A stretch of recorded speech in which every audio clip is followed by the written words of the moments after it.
আসসালামু আলাইকুম। গরু বা খাসির মাংস অনেকভাবে রান্না করা যায়, তবে সবচেয়ে মজাদার মাংস রান্নার একটি পদ হলো আস্ত রসুন দিয়ে মাংস রান্না। রান্নাটা অনেক সহজ হলেও সঠিক প্রসেস না জানা থাকলে আস্ত রসুন দিয়ে রান্না করা মাংসের স্বাদ বাজে হয়ে যেতে পারে। এছাড়া রসুন গলে গিয়ে পুরো রান্নাটাই নষ্ট হয়ে যাওয়ার সম্ভাবনা থাকে।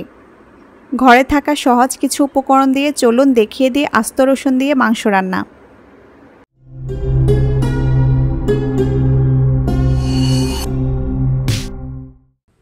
এখানে 1 কেজি গরুর মাংস রয়েছে। এই রান্নাটা গরুর মাংস ও খাসির মাংস উভয়টা দিয়েই করা যাবে, তবে মুরগির মাংস দিয়ে রেসিপিটা ভালো হবে না। গরুর মাংসগুলো আমি এ সাইজের করে কেটে নিয়েছি।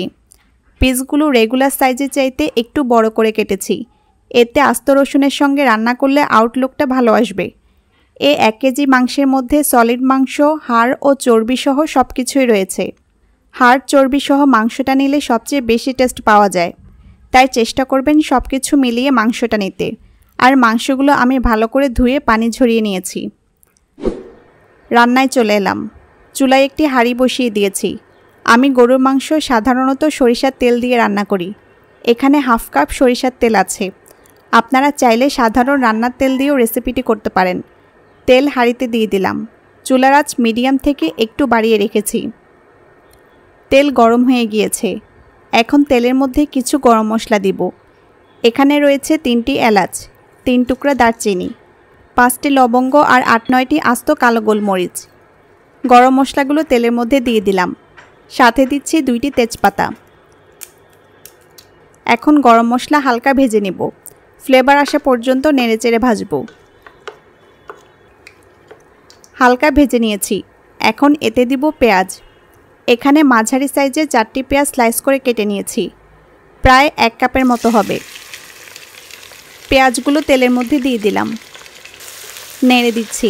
এখন পেঁয়াজগুলো ভেজে নিব। ভাজতে ভাজতে পেঁয়াজগুলো নরম হয়ে আসবে এবং রং পরিবর্তন হতে শুরু করবে। পেঁয়াজ নরম হয়ে এসেছে এবং কালার চেঞ্জ হতে শুরু করেছে। এখন এতে কিছু বাটা মশলা ও গুঁড়া মশলা দিব। এখানে 1 টেবিল চামচ রসুন বাটা রয়েছে। রসুন বাটাটা দিয়ে দিলাম। সাথে দিব আদা বাটা। এখানে 1.5 টেবিল চামচ রয়েছে। মাংস রান্নায় আদা বাটা একটু বেশি দিতে হয়, এতে মাংস তাড়াতাড়ি সিদ্ধ হয়। দিচ্ছি 1 চা চামচ হলুদ গুঁড়া, 2 চা চামচ মরিচ গুঁড়া, 1 টেবিল চামচ ধনে গুঁড়া, 1 টেবিল চামচ জিরা গুঁড়া। সব শেষে দিচ্ছি হাফ চা চামচ গরম মশলা গুঁড়া। এখন মশলাগুলো নেড়ে তেলের মধ্যে একটু কষিয়ে নিব। এতে আদা রসুনের কাঁচা গন্ধ চলে যাবে। চুলার আঁচ পরিবর্তন করে নিই। মিডিয়াম থেকে একটু বাড়িয়ে রেখেছি। আধা মিনিটের মতো কষিয়ে এতে দিব পেঁয়াজ বাটা। এখানে 1 কাপ পেঁয়াজ বাটা রয়েছে। পেঁয়াজ বাটা দিলে হবে কি, মশলা কষানোর সময় আর পানি দিতে হবে না। রান্নাটা অসম্ভব মজার হবে ও ঝোলটা অনেক গ্রেভি হবে।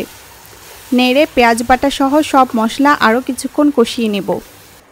আরও 1 মিনিট কষিয়ে নিয়েছি। এখন মাংস দিয়ে কষাবো। আপনারা জানেন আমি গরুর মাংস দিয়ে রেসিপিটি করছি। আপনারা খাসির মাংস দিয়ে করলেও প্রসেস একই থাকবে। সাথে দিচ্ছি 1 টেবিল চামচ লবণ। এখন নেড়ে সব কিছু একসাথে খুব ভালো করে মিশিয়ে নেব, যাতে সবগুলো মাংসের গায়ে মশলা ভালো করে মিশে যায়। এই সময় পানি দিতে হবে না, মাংস থেকে পানি বের হবে। আমার চ্যানেলে খুব সহজভাবে মজাদার গরুর মাংস রান্নার একটি রেসিপি অলরেডি দেওয়া আছে। সময় থাকলে দেখে নেবেন। লিংক উপরের আই বাটন ও নিচের ডেসক্রিপশন বক্সে পাবেন। এছাড়া ডেসক্রিপশন বক্সে আরও অনেক গুরুত্বপূর্ণ তথ্য দেওয়া আছে। মিশানো হয়ে গেছে। এখন ঢাকনা দিয়ে ঢেকে দিব। চুলার আঁচ কমিয়ে মিডিয়াম করে দিয়েছি, এতে নিচে লেগে যাবে না। চলুন এ ফাঁকে আমি রসুনগুলো রেডি করে নিই। এখানে আমি কয়েকটি আস্ত রসুন নিয়েছি। রসুনগুলো বেশি বড় না আবার ছোট না, মাঝারি সাইজের রসুন নিয়েছি। আপনারা যে কোনো ধরনের রসুন এ রান্নায় ব্যবহার করতে পারবেন। এখন রসুনগুলোর উপরের খোসাগুলো ছাড়িয়ে নেব। আপনারা জানেন রসুনের উপর অনেকগুলো পাতলা আবরণ থাকে, সে আবরণগুলো খুলে ফেলে দিতে হবে। তবে সবগুলো লেয়ার খোলা যাবে না, শুধুমাত্র একটা লেয়ার রেখে দিব। এতে রসুনের কোয়াগুলো রান্নার সময় খুলে যাবে না। একটু সাবধানে রসুনের উপরের লেয়ারগুলো খুলে নিতে হবে। দেখুন আমি শুধু মাত্র একটা লেয়ার রেখে সবগুলো খোসা ফেলে দিয়েছি। এভাবে আমি 5টা আস্ত রসুন খোসা ছাড়িয়ে নেব। এদিকে মাংসগুলো প্রায় 25 মিনিটের মতো কষিয়ে নিয়েছি। আমি 5 মিনিট পর পর নেড়ে দিয়েছিলাম যাতে সবগুলো মাংস ভালোভাবে কষানো হয় আর নিচে না লেগে যায়। আমি এখনও কোনো পানি দিইনি।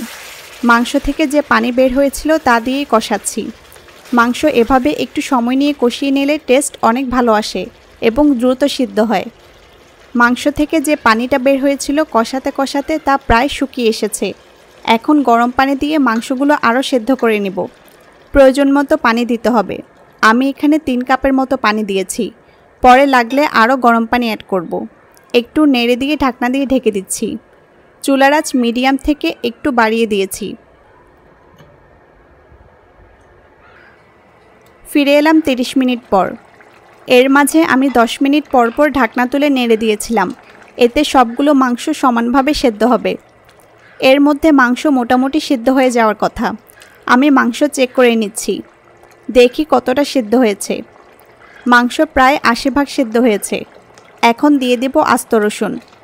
খোসা ছাড়িয়ে রাখা 5টা রসুন আমি মাংসের মধ্যে দিয়ে দিব। মাংস 70 থেকে 80% সেদ্ধ হয়ে আসলে রসুন দিবেন। আর রসুন সেদ্ধ হতে বেশি সময় লাগে না। আমি রসুনগুলো ডুবিয়ে দিচ্ছি। এতে রসুন দ্রুত সেদ্ধ হবে এবং এর মধ্যে তেল মশলা ঢুকবে। আমি 5টা রসুন দিয়ে রান্নাটা করছি। এর বেশি রসুন দিলে কিন্তু রান্নার টেস্ট নষ্ট হয়ে যাবে। বেশি রসুন না দেওয়াই ভালো। এই পর্যায়ে যদি মনে করেন পানি শুকিয়ে এসেছে তাহলে আরও গরম পানি অ্যাড করে দিতে পারেন। এখন ঢাকনা দিয়ে ঢেকে মাংস ও রসুন পুরোপুরি সেদ্ধ করে নিব। চুলার আঁচ মিডিয়ামে আছে। 15 মিনিট পর ফিরে এলাম। মাংস এই সময়ের মধ্যে পুরোপুরি সিদ্ধ হয়ে যাওয়ার কথা। দেখুন ঝোল প্রায় কমে এসেছে। আমি হালকা করে নেড়ে দিচ্ছি। এই সময় বেশি নাড়া যাবে না, এতে রসুন খুলে যেতে পারে। এখন এতে আমি দিব গরম মশলা গুঁড়া। এখানে 1/2 চা চামচ আছে। সাথে দিচ্ছি কয়েকটি শুকনা মরিচ, ঝালের জন্য না, রসুনের সাথে শুকনা মরিচ দেখতে ভালো লাগে তাই দিচ্ছি। সামান্য নেড়ে মিশিয়ে নিচ্ছি। এই সময় লবণটা চেক করে নেবেন। আগেই বলেছি বেশি নাড়লে রসুন খুলে যেতে পারে। রসুন সেদ্ধ হতে 15 থেকে 20 মিনিট লাগে। তাই রান্না শেষ করার 15 থেকে 20 মিনিট আগে রসুন দিলে রসুনগুলো আস্ত থাকবে এবং সেদ্ধও হবে। মাংস ও রসুন সেদ্ধ হয়ে গেছে। এখন চুলার আঁচ লো করে আরও 5 মিনিট রান্না করব। 5 মিনিট পর ফিরে আসছি। আমার রান্না কমপ্লিট। দেখুন ঝোলটা মাখা মাখা হয়ে এসেছে। এখন আমি চুলা থেকে নামিয়ে নেব।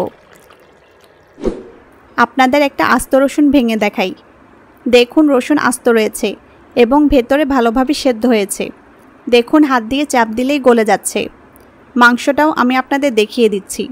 দেখুন মাংস পারফেক্টভাবে সেদ্ধ হয়ে গিয়েছে। বাসায় ট্রাই করে জানাবেন কেমন হলো। কোনো প্রশ্ন থাকলে কমেন্টে লিখুন, আমি রিপ্লাই দিব। সবাই ভালো থাকুন, সুস্থ থাকুন। আল্লাহ হাফেজ।